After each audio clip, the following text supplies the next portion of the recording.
Welcome to today's episode of Feeding the Wolf of Possibilities.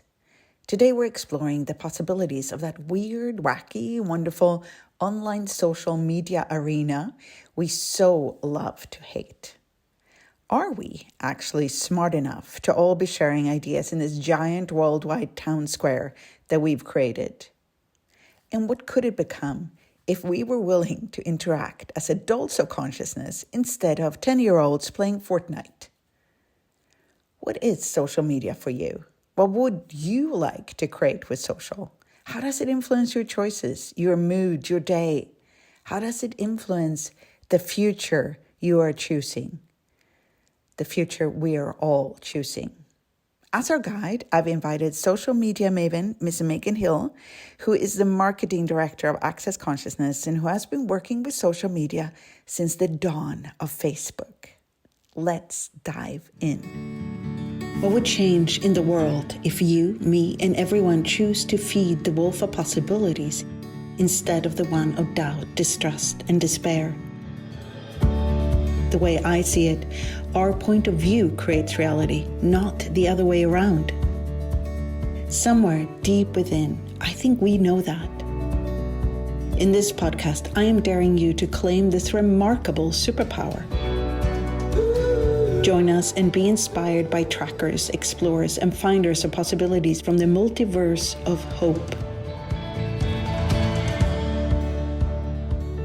Welcome to the podcast, Feeding the Wolf of Possibilities, with your host, Katarina Valentin. You've worked with social media for many years by now. So what is social media for you, and what is it in the world, in the way you see it?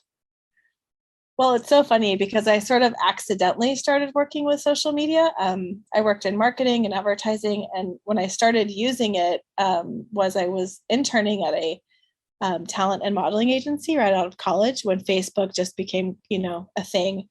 And we had these big casting companies doing casting calls when all these like reality TV shows were really cool.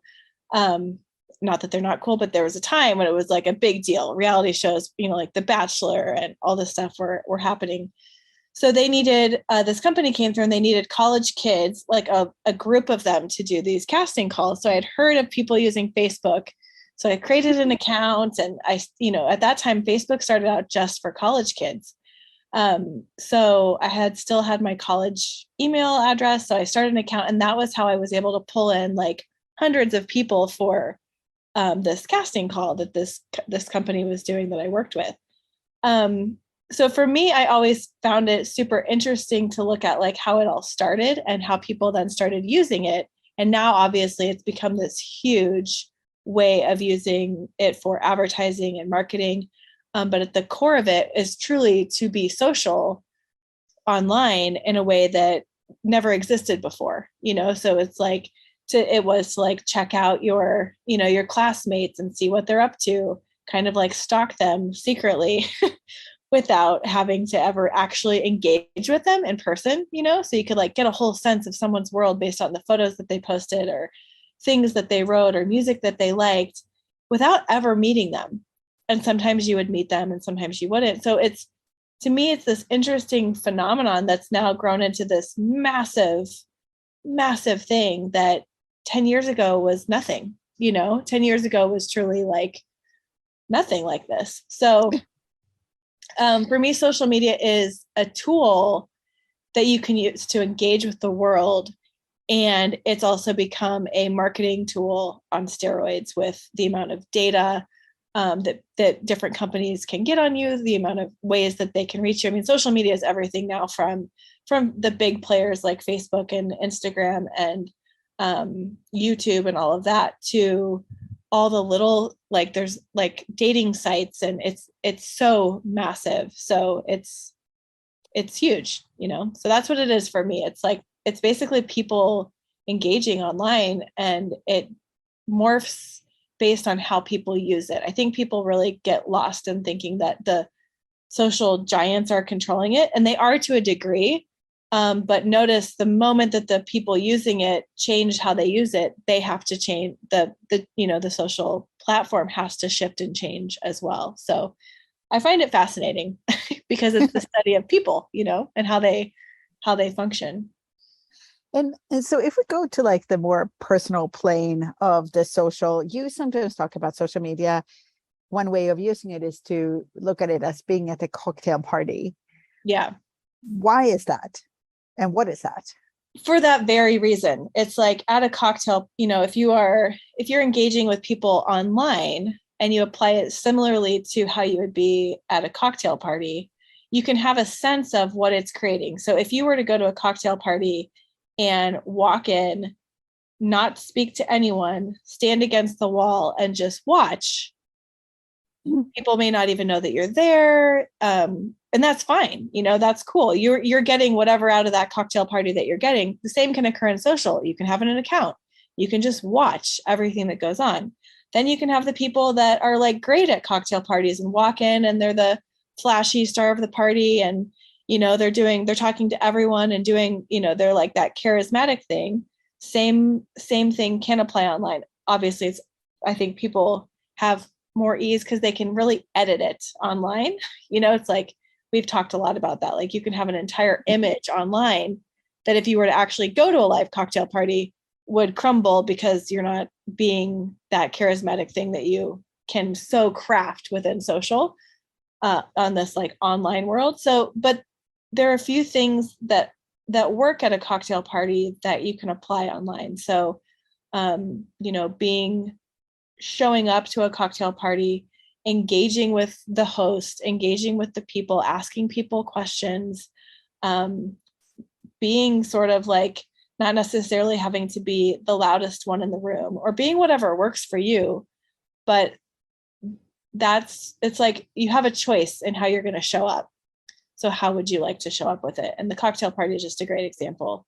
I wanted to ask you, so when you look at the cocktail party, one of the things that Gary Douglas, the founder of Access, often mentions is its power of being interested instead of interesting. Yes. At the same time, what I see on social is mainly people trying to be interesting, right? Yeah.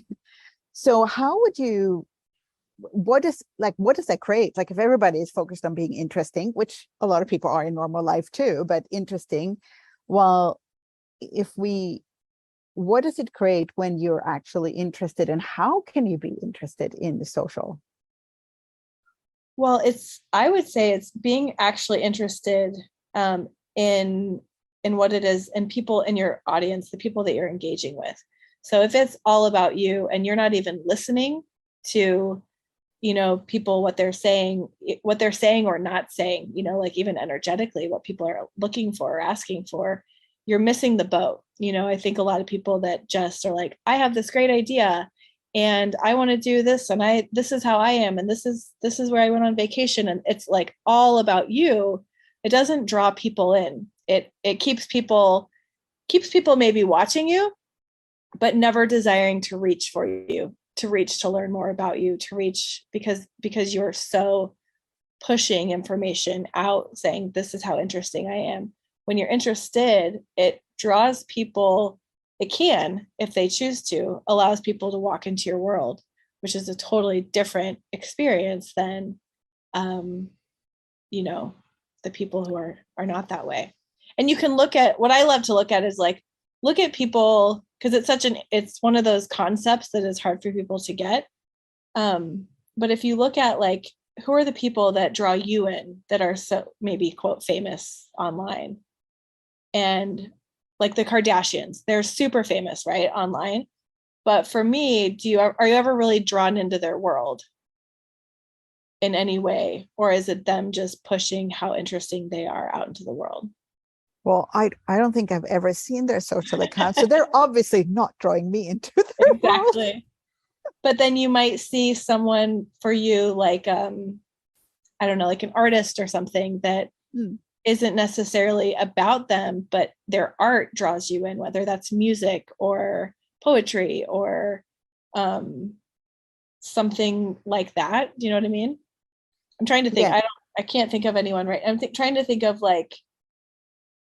There are a few actors that I enjoy following that they barely even have social media. And if whenever they put something up, it's like fascinating to me because I get to see inside their world a bit more. Don Cheadle, he is this African-American actor. He is old school. So he's done interviews on how like back in the day, you know, basically if he were to become an actor now, he's not even sure he would make it because he doesn't have the social media following to support what big movie houses are requiring of people. But when he posts things, it has me engage with him in a really different way because it has nothing to do, like it's not just all about him. It's about something that he cares about or something like that. So would you say that this particular, because it could be what you're talking about, could be humor, it could be something funny, Yeah. it could be something that they're saying, I like this, would you enjoy that? There's an implicit question somehow in what they're sharing, which creates curiosity. But we've also talked a lot about this concept of being willing to be unhavable. Yes. So how does that relate into this? Well, the unhavable for me is the thing that makes you reach. So, you know, an answer isn't unhavable because you've just given someone an answer. So somebody who's got it right and doing all the right things, that's havable because they're giving you the answer, right? But something that's more got that curiosity, like you said, that implicit question, that's unhabitable. It makes you reach things that like are really different, unique, not fitting in, doing something totally different, like outside of the lines, is unhavable for most people because they haven't ever seen anyone else willing to be it. Anyone who's willing to do that, what I'm getting is it creates a sense of wonder, and that like that sense of wonder creates the curiosity and you are now interested in that person. So and it's two different things, like unhavable and being interested and interesting are a little different. You know, for me, they're very different energetically. But unhavable is also like there's never an end. So there's also a whole area of social that includes bullying and venting and rumor spreading and polarizing. What is that really fun area? So Trump was a master at this, your former president. So what is your best suggestion for handling abusive comments or campaigns? And it can be against somebody personally, it could be against the company they work for, like whatever. How do you view that whole area of social?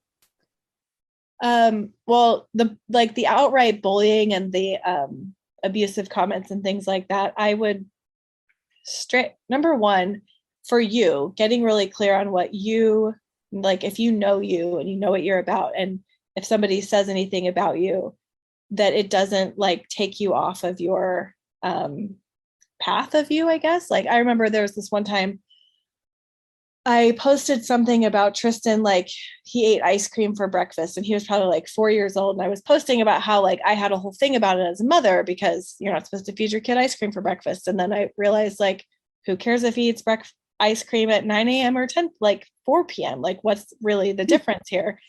And I was like 3 people like ridiculed me in comments about that. And I was like, that is so funny. Number one, I don't even know you. Number two, like it got me a little bit rattled, which was funny to me because it's of course my most protected area of my kid. You know, it's like so funny when people come at you as a parent, because for me, that's where I can get like all jumbled. And I just deleted them, but I had a really like hard look at like, I could like fight about this, or I could just let them go, or I could delete them. So you have a choice with all of that. But in general, like what I would say is to be really aware of where you are swayed in social. So there's this documentary that they did on, I think it's called The Greatest Hack. I'm going to have to get you the actual link for it. That'll be in the show notes. And it was how they actually used all the data from social media to swing different elections. So they had this they didn't necessarily just go out with this candidate is better than the other one, but they used all these really like coercive tactics to get either the people who would vote to not vote, like to just go into non-activity, or to get people who would normally not vote to like get active and fight. It's brilliant. And it was so interesting because they did it on, the documentary shows how they did it on a few small scale countries, like one in the Caribbean, and one somewhere else. And then they applied it to the US elections. And at the time, Hillary Clinton was one of the things. And it was so interesting because I looked back and I like Hillary Clinton would have been the person that I would have voted for. I was a registered Democrat. But they did such a good job of getting me to hate her, which later I find out is the whole point. So they got, I think that was the one election that I actually didn't vote in because I got to the point I didn't like either candidate, but that was actually what they were going for. That was the action they desired to get me to take, which is no action, no voting. So that showed me like really clear to look at where you start shifting your points of views on things that you may not even like ever really think about, like where you actually have to take the lead in educating yourself, not taking what is coming at you in social as real or right or whatever, you know, because most of the time it's this conversation that we have in Access, which is it's a truth with a lie attached. And that creates a really funky thing in people's world if you don't know what's going on. So do you think it's easier for people to like resist and react or align and agree online more than if they actually met people in real life? You would never have to. I mean, I watched Tristan, my son. He plays these virtual reality video games and he's in these, you know, rooms with people and they're very active and they're talking crap to each other, you know, like, I can't believe you just did that, like calling each other names. And I've had to go in and be like, dude, what are you doing? You know, like that is mean. What are you saying? He's like, we're just playing. But I'm noticing how like they would never in a million years say that kind of stuff to people on like a soccer field or, you know what I mean? Like they have this like beautiful wall where they're never actually accountable for what they say. So they'll say anything. And that's what I see getting created with bullying and different things. Like there also doesn't in certain, like that is more of an open forum. In different forums that's going on online right now, whether it has to do with access consciousness or with politics or with COVID or with whatever, they're also not allowing an open debate, an open like actual discussion about what's going on, because you can so quickly hone it down, block things, block comments, and not allow all sides to be represented. Like, what if we could actually allow all sides to be represented? But social gives this weird sense that it is, but it's not. I wanted to bring up also, we both are mothers to teenagers. My teenager is a little older than your teenager. But what I noticed with my daughter is that when she was younger, she basically took everything she read watched on YouTube. That was like the truth because, you know, it was on her computer and she's like, oh, this is what's happening. And now when she's 19, she has a very keen awareness of how the internet, how social media works. She's grown up with it. It's always been in her life. So I'm also wondering, is there actually a generational shift that's going to occur when these kids who have had this public forum available their whole lives, will they have a different way of actually creating, interacting, and moving in this area? That's a great question. I think so. You know, it's like I watched Tristan and he's 10 and he there was some video he showed me the other day of this he's like, Mom, look, and it was on like TikTok or something, and it was this fighter jet chasing a UFO. And he's like, that just happened. And I was like, really? Is that, you know, is that, and I just said, is that real? And he goes, oh, and he looks into it more. He goes, oh no, it's not real. It's, you know, it was some like, you know, amazing video editing or whatever. So I will continuously ask him questions like that, especially if he watches something and he gets really afraid, or like when there was war video, like the war in Russia, he all of a sudden like, you know, was getting afraid that we were going to go to war, that was what it was designed to do. So I'll ask him those questions. But I think, like you're saying, like with Millie, they start then getting a sense of, okay, most of it's, bullshit, and some of it's fun, and to not take it necessarily as truth, but they have a different world with it totally, and I'm having to learn as a parent how to help him navigate that world as well. And also what I've been noticing like this, she's actually now teaching me how to navigate parts of this world that I don't have the awareness about, and she does, because she's entered it on a whole different level in a way, because it's so much part of her everyday life without being something new and cool. It's just there. It's just part of how everything functions. Yeah. The fluidity of it. I've noticed, like, when Tristan first started doing TikTok, he so badly wanted to get 1 million followers because that would be cool. And now he will delete and restart his account every week if he wants to. He doesn't care. He's using it more for a way to engage and play with videos and play with people. And he's having fun, basically popping in and popping out, which I think is hilarious. But yeah, he gets all of his information from there. More information than I than I even know. So if you look at this, because social, it's also, in a way, it's one of the first global public arenas we've ever had, as far as history goes back. It's the first time where from the town square, where everybody could go out and voice their opinion. And then we had the media, but that was still controlled by the actual, the journalistic and the publicists, etc. And here we have this possibility of a public forum where all kinds of opinions could be voiced. So do you see that could be possible, or what do you see of possibilities for that in the future? There's a great comedian that I just watched the other day, Bill Burr, and he was like, maybe people are just too stupid. Maybe this is all wrong. Maybe we should not have this worldwide internet where we can all voice our opinions, because all of us coming together and trying to get, trying to come out together is not ever going to happen, which I thought was actually pretty funny. It's we're not adult enough. We're not adult enough. A global public arena to actually. I mean, if you look at it journalism, you had to actually get sources. You had to verify information. You had to. You have to get an education before you become. You have to actually have an education. Not that yes, you can still be educated, but you have to actually be interested in something other than your own little bubble.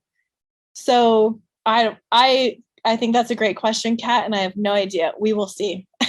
We will either implode as a group of people, or something else will happen. Or you can, at this point, be the leader of that voice and be the leader of that different possibility. An adult in social, a conscious adult in social. Totally. So, and that's a choice. And also brilliantly trying to everywhere you're trying to be right or get your point of view across is also, it's just very interesting. I remember Gary Douglas, he, during the election with Trump and Joe Biden, people kept thinking he was he would post all of these things that were appearing to be pro-Biden and anti-Trump. And I remember asking him so are you pro-Biden? And he's like, no, I'm just anti-Trump. I'm not pro-Biden, but I am anti-Trump. And he was willing to take that as a point of view, which I thought was brilliant, because he didn't like what Trump was creating for the world, not just the United States of America. And he was also trying to get people to see, anytime he was posting an article or something, where there would be these truths with lies attached.